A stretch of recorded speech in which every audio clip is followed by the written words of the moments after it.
Hello, कैसे हैं आप लोग। आज हम लोग कौन सा चैप्टर देखने वाले हैं। 11th चैप्टर तक देख चुके हैं। आज हम लोग 12 और 13 चैप्टर देखने वाले हैं। ठीक है, दोनों साथ ही देख लेते हैं क्योंकि इसको तुरंत ख़त्म कर देंगे। ठीक है, चलो स्टार्ट करते हैं। इस चैप्टर में आप देख सकते हो व्यायाम चैप्टर है और इसका बहुत थोड़ा सा इंपॉर्टेंट है क्योंकि इससे ऑब्जेक्टिव क्वेश्चन बनते हैं। इसमें श्लोक भी है तो श्लोक को थोड़ा सा एक बार आप पढ़ लेना और उसका अर्थ को भी ध्यान रखना क्योंकि इसमें से एक श्लोक उठाकर दे देता है क्या सारांश लिखने के लिए या सप्रसंग व्याख्या करने के लिए। ठीक है, तो इसको आपको ध्यान रखना होगा। उसको भी मैं बता दूंगा। जैसे आपको सबसे पहले बता दूं कि ये श्लोक दे दिया किसी भी तरीके से और फिर पूछेगा कि इसका व्याख्या कीजिए, सब सारांश लिखिए। ठीक है, ऐसे बोलेगा। तो सबसे पहले आप अगर संस्कृत में लिखते हैं तो इसको ही थोड़ा सा तोड़ तोड़ करके अलग अलग करके संधि विच्छेद करके लिख सकते हैं। अस्थि लगा के, अंतु लगा के, भगवती लगा के, इस तरीके से लगा के आप इसको तोड़ कर लिख सकते हैं सारांश।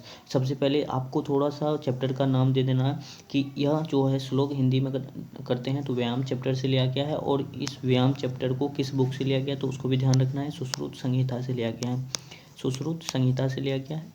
और इसके रचयिता आपको नाम से ही पता चल जाएगा कि इसके रचयिता कौन है, सुश्रुत ही हैं।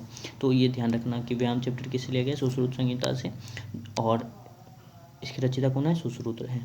तो ये हो गया, ये इतना लिख देना है। उसके बाद क्या करना है, इसका अर्थ लिख देना है।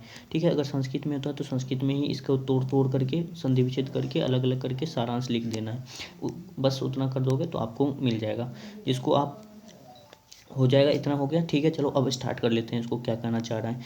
देखो, व्यायाम जो है वह कह रहा है शरीर में थकावट उत्पन्न करने वाला कार्य व्यायाम कहलाता है। ठीक है, जो शरीर में थकावट पैदा करता है उसको व्यायाम कहते हैं। व्यायाम करने के अनंतर संपूर्ण शरीर को धीरे धीरे मलना चाहिए। मतलब जब व्यायाम कर लेते हैं तो शरीर को थोड़ा बहुत मसाज कर लेना चाहिए।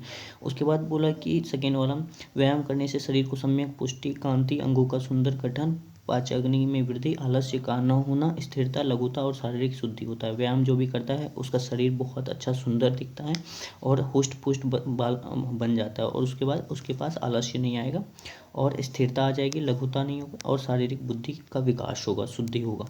तो इस तरीके से व्यायाम का इसमें उपयोग बताया गया, लाभ बताया गया। उसके बाद देखो, व्यायाम से श्रम, कलम, थकान, पिपाशा, उष्णता और शीत आदि को सहन करने की शक्ति तथा उत्तम आरोग्य की प्राप्ति होती है। मतलब जो भी व्यायाम करता है, एक्सरसाइज करता है, योगा करता है, उसके पास थकान कभी नहीं आता है। पिपाशा, उष्णता, जो हम लोगों के पास कफ सब रहता है, बुखार सब आता है, तो वो नहीं आएगा। आपका जो हेल्दी रहोगे आप।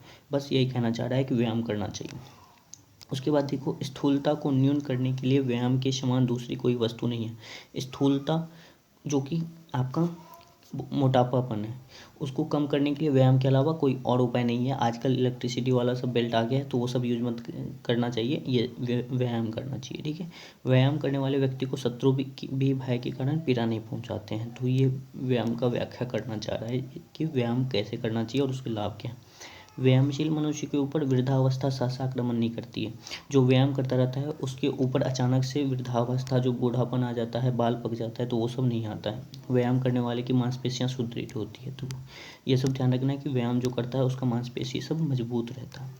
उसके बाद देखो, व्यायाम जन्य श्रम से निकले हुए सफ़ेद कणों से शोधित तथा पैरों की भलीभांति मालिश करने वाले व्यक्ति के समीप व्याधियाँ उसी प्रकार नहीं पहुँचती जिस प्रकार गरुड़ के सामने सांप नहीं पहुँचते। और वो कहना चाह रहा है कि जो व्यायाम करता है तो उसके पास व्याधियाँ यानी जो भी परेशानियाँ हैं वो सब दूर रहती है। कैसे, जैसे गरुड़ के सामने सांप नहीं पहुँचता, उसी तरीके से वायु रूप गुण रहितों को भी सुदर्शन बनाता है।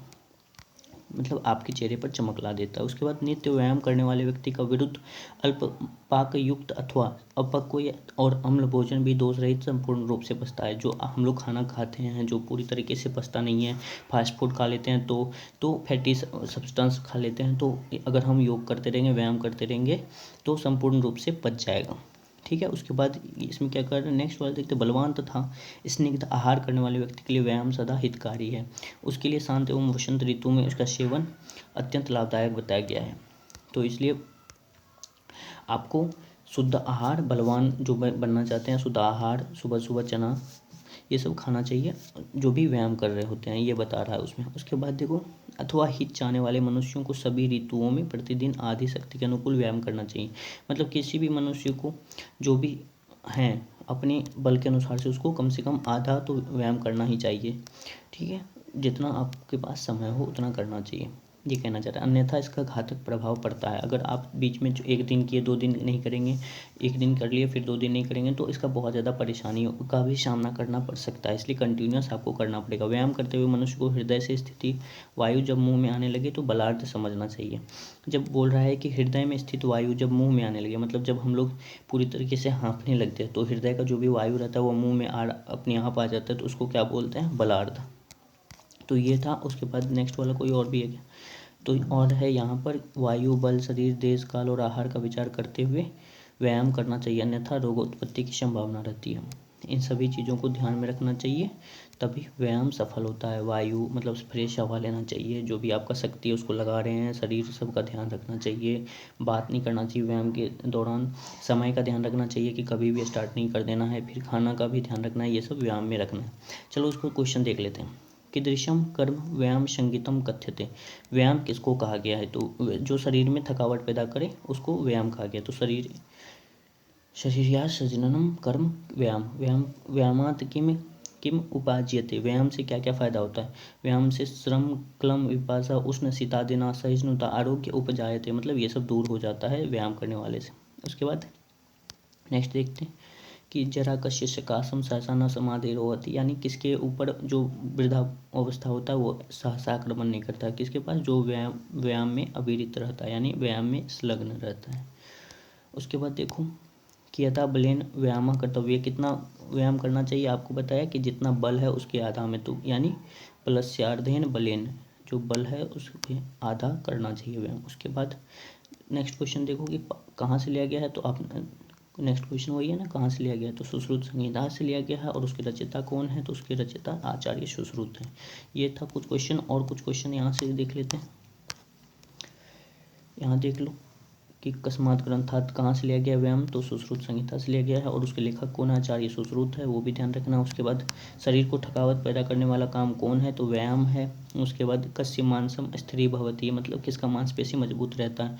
जो योग में या व्यायाम में संलग्न रहते हैं। उसके बाद व्याधिया कस्य समीपम नोपसरन्ति, यानी जो व्याधि है यानी उत्पत्ति परेशानियां हैं वो किसके पास नहीं आता है? तो जो व्यायाम में शील रहते हैं, यानी व्यायाम करने वाले व्यक्ति के पास नहीं पहुंचती हैं।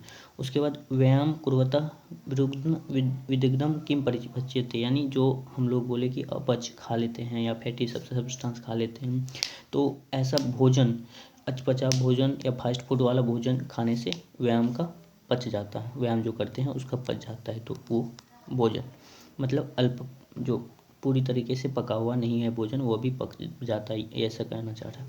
उसके बाद आत्महितैषी भी केन व्यायाम कर्तव्य, यानी कितना हम लोगों को व्यायाम करना चाहिए आत्म संरक्षण के लिए, आत्महित के लिए? तो बल के आधे करना चाहिए, बलस्यार्थेन। व्यायाम कुर्वतः जंतु हृदय स्थन स्थित वायु वक्त्रम प्रपद्रम कस्य लक्षणम।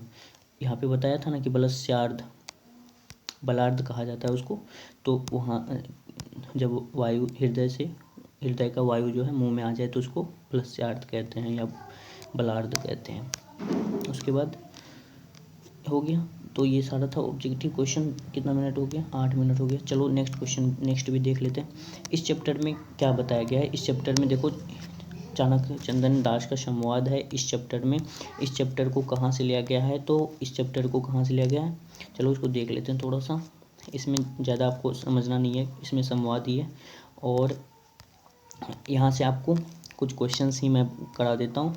ये देखो यहाँ से लिया गया, मैं इसका थोड़ा सा इंट्रोडक्शन भी कराऊंगा जिससे आपको क्वेश्चन बन जाएंगे। ये मुद्रा राक्षस से लिया गया है और इसके रचयिता कौन है? तो विशाखदत्त है। ठीक है, मुद्रा राक्षस से लिया गया है चाणक्य चंदन दास का संवाद चैप्टर, और इसके रचयिता कौन है? विशाखदत्त है। इसमें होता क्या है, इसमें जो है चंदन दास, कौन है? चंदन दास इसको चाणक्य बुलाता है। कौन बुलाता है? चाणक्य।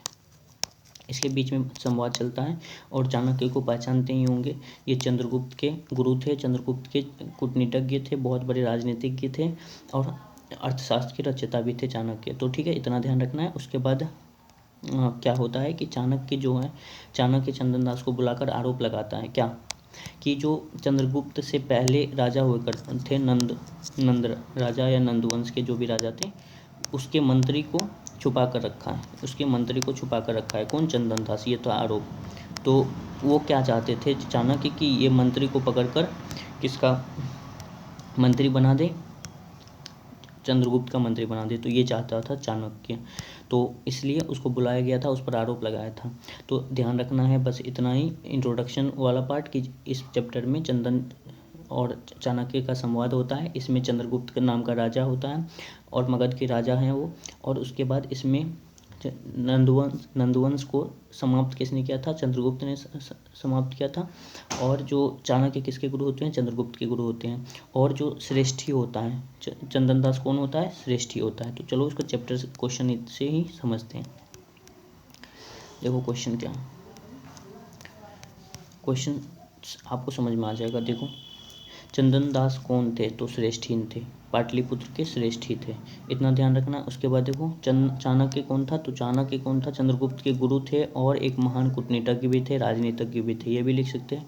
अस्मिन पाठे चाणक्य किम इच्छति अस्मत्, चाणक्य क्या चाहता है कि जो नंदवंश का राक्षस अमात्य यानी राक्षस का अमात राक्षस था, उसका जो मंत्री था उसको क्या बनाना चाह रहा था, वो चंद्रगुप्त का मंत्री बनाना चाह रहा था। ठीक है, उसके बाद देखो यहाँ पर क्या है, उसके बाद दिया हुआ है कि अमात्य राक्षस स्वगृहजन कुत्र निक्षपिय, मतलब कहाँ छुपा हुआ था, जो अमात्य राक्षस के मंत्री जो उसके हितकारी थे, परिवार के सदस्य थे, वो कहाँ छुपा हुआ था, तो चंदन दास के गृह में छुपा हुआ था। उसके बाद चंद्रगुप्त का कौन आसित, चंद्रगुप्त कौन था, चंद्रगुप्त नंदवंश के विनाशक था और गुप्त साम्राज्य का संस्थापक भी था। तो कौन था, चंद्रगुप्त था। उसके बाद कुछ क्वेश्चन और देख लेते हैं। कुछ क्वेश्चन यहाँ से स्टार्ट होगा। तो यहाँ पर आप देख सकते हो, मैंने बता दिया कि मुद्रा राक्षस लिया गया, उसके रचयिता कौन है, विशाखदत्त है। और राक्षस कौन था, तो इस नंदवंश के मंत्री थे, अमात्य थे।